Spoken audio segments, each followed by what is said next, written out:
Bonjour à tous et bienvenue à vous à ce point de l'actualité. Dans une allocution lue ce lundi par le Premier ministre Nadir El-Arbaoui au sommet pour la reconstitution des ressources de l'Association internationale de développement IDA 21 pour l'Afrique qui se tient à Nairobi, le président Tebboune a indiqué que le soutien au développement de l'Afrique est lié à l'accélération du rythme de l'intégration continentale ainsi qu'à la mise en œuvre de l'agenda 2063 de l'Union africaine, une mission à laquelle s'attelle l'Algérie, notamment à travers l'intégration de ses projets nationaux et la mise en œuvre de projets de développement dans plusieurs pays africains voisins, a précisé le président Tebboune. À cet égard, l'Algérie réitère son soutien aux initiatives et mécanismes visant à combler le déficit de financement et à alléger le fardeau de la dette et à allouer les ressources nécessaires aux domaines prioritaires, a affirmé le président Tebboune, soulignant que ce sommet de l'IDA revêt une grande importance en tant que plateforme clé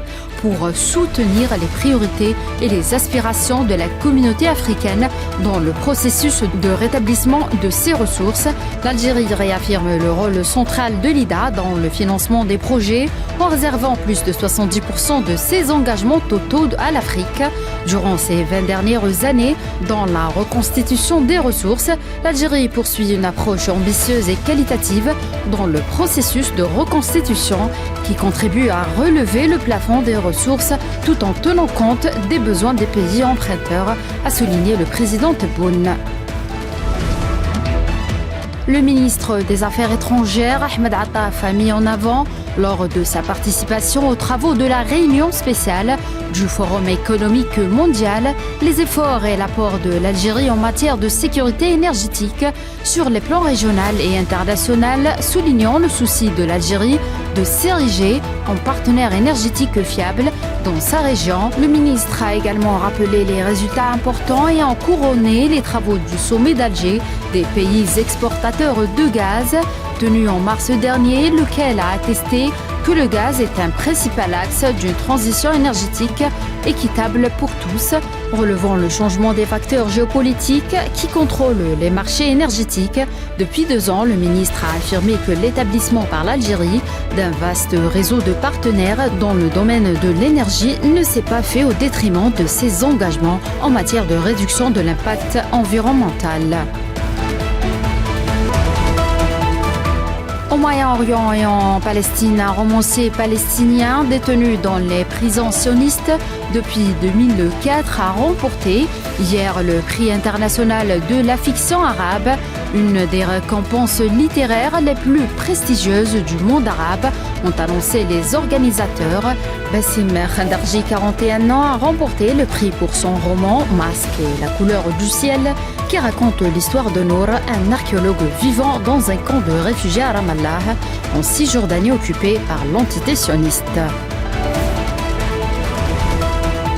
Au moins 15 Palestiniens sont tombés en martyrs dimanche soir lors des raids aériens sionistes contre 3 immeubles d'habitation à Rafah. Au cours des dernières 24 heures, l'armée de l'occupation sioniste a commis 7 massacres contre des familles palestiniennes à Gaza, faisant 66 martyrs et 138 blessés.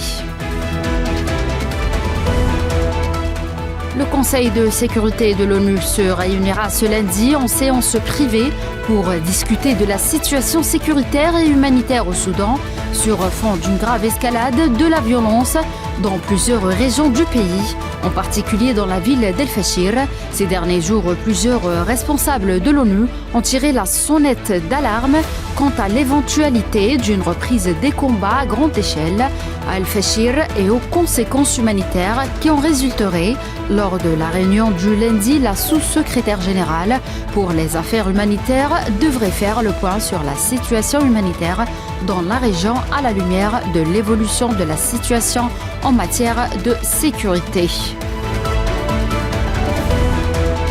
Le Togo va entamer ce lundi des élections législatives et régionales dans le contexte d'une réforme constitutionnelle faisant passer le pays d'un régime présidentiel à un régime parlementaire selon les données de la Commission électorale nationale indépendante. 4,2 millions d'électeurs sont enregistrés sur le fichier électoral qui doivent voter dans 14 271 bureaux de vote à travers le pays pour des élections législatives couplées avec les élections régionales. Et puis en Espagne, le Premier ministre espagnol Pedro Sánchez a annoncé ce lundi qu'il avait décidé de rester et de continuer à la tête du gouvernement malgré la campagne de discrédit dont il accuse l'opposition de droite et dont la dernière illustration a été, selon lui, l'ouverture d'une enquête judiciaire contre son épouse pour corruption et trafic d'influence. Et on passe au sport football, le match que devait jouer l'USM Alger face au RS Berkane au Maroc dimanche soir pour le compte de la demi-finale, retour de la Coupe de la Confédération africaine de football, n'a pas eu lieu, le club algérien ayant refusé de jouer devant un adversaire qui continue d'arborer sur son maillot une carte du Maroc incluant les territoires du Sahara occidental occupés. C'est la fin de ce point de l'actualité, merci de l'avoir suivi.